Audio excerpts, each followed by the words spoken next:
थोड़ी बहुत जानकारी आपको होनी चाहिए। तो ये होनी चाहिए कि i एक इमेजिनरी नंबर है, i बराबर अंडर रूट -1 होता है, i स्क्वायर -1 होता है, और किसी भी imaginary number like 1 plus i, तो इसके कंजुगेट की बात करूं तो इसका कंजुगेट 1 माइनस i होगा, और दोनों का प्रोडक्ट क्या होगा, 1 माइनस i स्क्वायर बराबर 2। तो ये एक बेसिक सी बात थी जो इमेजिनरी नंबर के बारे में मुझे लगता था आपको पता होनी चाहिए। इसके अलावा आपको पता होनी चाहिए कि रियल नंबर के दो हिस्से होते हैं, इंटीजर और डेसिमल। दो में इसको बांटा जाता है, और 0 एक इंटीजर में आता है, यानी 0 भी एक रियल नंबर है, ये पता होना चाहिए। रियल नंबर को जब हम बांटते हैं तो ऐसे भी बांटते हैं कि इरेशनल नंबर और रैशनल नंबर। रैशनल नंबर दो तरीके से हो जाते हैं, एक तो सारे इंटीजर रैशनल नंबर है, या फिर फ्रैक्शन 2/3 4/5। इंटीजर को जब बांटने की बात आती है तो हम नेगेटिव नंबर में बांटते हैं, पॉजिटिव नंबर में बांटते हैं, और एक तीसरा होता है 0, यानी कि जो 0 है वो इंटीजर है। जब आप 0 को और पॉजिटिव नंबर को मिला देते हैं तो वो होल नंबर बन जाता है, और जब आप पॉजिटिव नंबर की बात करते हैं तो वो नेचुरल नंबर बन जाता है, 1 से शुरू होता है, ठीक है। रेशनल नंबर वो होते हैं जिनको PYQ के फॉर्म में दर्शाया जा सकता है। हर एक इंटीजर रेशनल नंबर है, but her rational number integer नहीं है। इरेशनल नंबर वो होते हैं जिन्हें PYQ के फॉर्म में नहीं लिखा जा सकता, √5 √7। यहाँ पे इंपॉर्टेंट बात यह है कि पाई एक इरेशनल नंबर है, जबकि 22/7 एक रैशनल नंबर है, क्योंकि इसको PYQ के फॉर्म में लिखा जा सकता है। फिर आपको लगेगा कि ऐसा कैसे, पाई और 22/7 तो एक ही बात है, तो एक ही बात नहीं है। पाई की अप्रोक्सीमेट वैल्यू होती है 22/7, एग्जैक्ट वैल्यू नहीं होती, इसीलिए 22/7 रेशनल है और पाई इरेशनल। दो नंबर ए और बी के बीच में इनफाइनाइट रेशनल नंबर होते हैं और इनफाइनाइट इरेशनल नंबर होते हैं, यानी किन्हीं भी दो संख्याओं के बीच में अनंत परमेय और अपरिमेय संख्या होती है।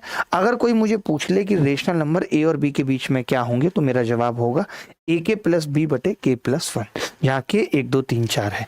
अगर इरेशनल नंबर की बात करें ए और बी के बीच में, तो √AB √AB मल्टीप्लाई करके root cube root fourth root ले सकते हैं, तो वो इरेशनल नंबर आ जाएंगे। इंटीजर के जब क्लासिफिकेशन की बात आती है तो मैंने कहा 0, नेगेटिव और पॉजिटिव नंबर, ये सब क्या है, इंटीजर के हिस्से हैं। 0 ना तो नेगेटिव है ना पॉजिटिव, बट इंटीजर है। पॉजिटिव इंटीजर जो होते हैं उन्हीं को हम नेचुरल नंबर कहते हैं, और पॉजिटिव इंटीजर में जब आप 0 को शामिल कर लेते हैं तो वो होल नंबर्स बन जाते हैं, पूर्ण संख्याएं बन जाती हैं। ये हमने बताया हुआ है कि रेशनल नंबर, उसी के अंदर आ गया इंटीजर, इंटीजर के अंदर ही आ गया होल नंबर, होल नंबर के अंदर ही आ गया नेचुरल नंबर। तो आप देखिए ऐसे कह सकते हैं कि सभी नेचुरल नंबर होल नंबर है, बट सभी होल नंबर नेचुरल नंबर नहीं है, क्योंकि कुछ नेचुरल नंबर के बाहर भी स्पेस दिया हुआ है। फिर हमने लिखा है रेशनल और इरेशनल को जब मिला देते हैं तो क्या बन जाता है, रियल नंबर्स बन जाता है। ऐसे सवाल पेपर में पूछे जाते हैं कि every natural number is a real number. ये बात सही है कि सभी नेचुरल नंबर जितने भी हैं वो रियल नंबर का हिस्सा हैं, तो इज ए रियल नंबर, ठीक है। Every real number is an irrational number. क्या सभी रियल नंबर इरेशनल होते हैं? ये बात गलत है, क्योंकि रियल में इरेशनल भी आता है और रैशनल भी आता है, तो ये बात गलत है। Every integer is a real number, ये बात बिल्कुल सही है। इंटीजर रियल नंबर का ही हिस्सा है, जो उसके अंदर है वो उसका हिस्सा है, जो बाहर है वो उसका हिस्सा नहीं है। Every rational number is a real number, हाँ ये बात सही है, क्योंकि रियल नंबर के अंदर ही आ रहा है रेशनल, ये बात भी सही है। यानी 1 3 4 सही है। तो ऐसे सवालों को सही करने के लिए आपको ये वेन डायग्राम पता होना चाहिए। ऐसे सवालों को सही करने के लिए आपको ये वेन डायग्राम पता होना चाहिए। इवन ऑड की प्रॉपर्टी पता होनी चाहिए। इस पे बहुत सवाल पूछे जाते हैं कि जब दो इवन नंबर को जोड़ेंगे तो इवन मिलेगा, ऑड को जोड़ेंगे इवन मिलेगा, इवन और ऑड को जोड़ेंगे ऑड मिलेगा, इवन और इवन की गुणा करेंगे इवन मिलेगा, इवन और ऑड की गुणा करेंगे इवन मिलेगा, ऑड की गुणा करेंगे ऑड मिलेगा। बात खत्म, बात खत्म। इससे ज्यादा कुछ सोचने की बात नहीं है। ठीक है मित्र, आगे बढ़ते हैं। ये हमारा व्हाट्सअप चैनल है, इसको ज्वाइन कर लीजिए। इससे आप मेरे से पर्सनली कनेक्ट रह सकते हैं, लिंक डिस्क्रिप्शन में है, जरूर ज्वाइन कर लीजिएगा। ये हमारा टेलीग्राम चैनल है जिसके अंदर हम PDF देते हैं। जो PDF कल वाली क्लास की थी वो भी जस्ट अभी इसमें डाल दी गई है। कल से भूल गए, एक्चुअली ऋचा को डालनी थी, बट ऋचा कल परेशान थी तो ऋचा भूल गई डालना। ठीक है, चलो टेलीग्राम पे हमने ये सब डाला है कि प्री मेंस के ये सब डिटेल सॉल्यूशन 40 सेट के साथ दिए हैं, ये भी आप पढ़ सकते हैं। इसके बाद वापस पढ़ाई पे आते हैं। पॉजिटिव इंटीजर क्या होते हैं, पॉजिटिव इंटीजर यानी नेचुरल नंबर जो 1 से शुरू होते हैं उनको हमने 2 पार्ट में बांटा है, प्राइम नंबर, कंपोजिट नंबर। इस पे सवाल आना 100% तय है, ये समझ लो। अब प्राइम नंबर कौन से हैं? जिन नंबर्स के केवल 2 फैक्टर होते हैं उनको हम प्राइम नंबर्स कहते हैं। ठीक है, 2 से शुरू होता है, वो 2 फैक्टर कौन से हैं? एक तो 1 और एक संख्या खुद। 2, 3, 5 जो है वो प्राइम नंबर है, इनके 2 ही फैक्टर हैं, एक तो संख्या खुद और एक 1। जिन संख्याओं के 2 से अधिक गुणनखंड होते हैं उन संख्याओं को हम कंपोजिट या भाज्य संख्या कहते हैं। ठीक है, अब देखिए 1 जो है ना उसका कोई फैक्टर नहीं है, केवल एक ही फैक्टर है, इसीलिए 1 ना तो प्राइम में आती है ना कंपोजिट में आती है। जो सबसे छोटी प्राइम नंबर है वो 2 है, और इवन प्राइम नंबर भी 2 है। 2 के अलावा ऐसी कोई सम संख्या नहीं है जो प्राइम है, अकेली 2 है। 1 से लेके 50 तक 15 प्राइम नंबर होते हैं, 50 से लेके 100 तक 10 प्राइम नंबर होते हैं। इस हिसाब से 1 से लेके 100 तक 25 प्राइम नंबर होते हैं। ये इंपॉर्टेंट बात थी जो आपको याद रखनी थी। दूसरी बात कि all prime numbers greater than 2 and 3 can be written in the form of 6k + -1।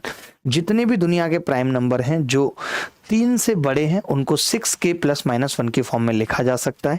एक बात और लिख लो कि ऐसी संख्याएं जैसे AB भी प्राइम है और BA भी प्राइम है, दोनों प्राइम है। ठीक है, तो ऐसी संख्याओं का जो सम होता है, 1 से 100 तक की बात हो रही है, वो होता है 429। अगर कोई हमें कह दे हमें ऐसी प्राइम चाहिए जिसमें A ≠ B है, यानी हम 11 को इंक्लूड नहीं कर रहे, 11 को नहीं करेंगे, तब वो सम कितना रह जाएगा? 418। वैसे ऐसी संख्याएं 8 होती हैं और वैसे 9 होती हैं। ठीक है, ये बात याद रखनी है, इस पे भी खूब सवाल पूछे गए। एक बच्चा लिख रहा है गुरुजी लगातार असफलता मिल रही है, CHSL में भी नहीं हुआ। मैं एक बात बताना चाहता हूं आप सबको कि जिनका भी CHSL में सिलेक्शन नहीं हुआ और जो बड़ी बड़ी थ्योरी पढ़ रहे हैं कि कट ऑफ अब बहुत हाई जा रही है, ऐसा हो रहा है वैसा हो रहा है, यार कट ऑफ की ऐसी तैसी, मैं कट ऑफ से इतना दुखी रहता हूं। टीचर्स भी बड़ी चिंता करते हैं कट ऑफ बहुत हाई जा रही है, अब क्या होगा, तुम भी पागल हो रहे हो, कट ऑफ बहुत हाई जा रही है।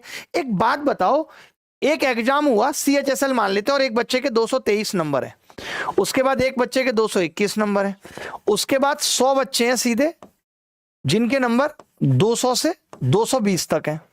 ठीक है, उसके बाद 1 से 1000 बच्चे हैं जिनके नंबर 170 से 200 के बीच में। ठीक है, अब समझना, अब मुझे इस एग्जाम की कट ऑफ निर्धारित करनी है बेटा। कट ऑफ मैं आपसे पूछ रहा हूं कि वे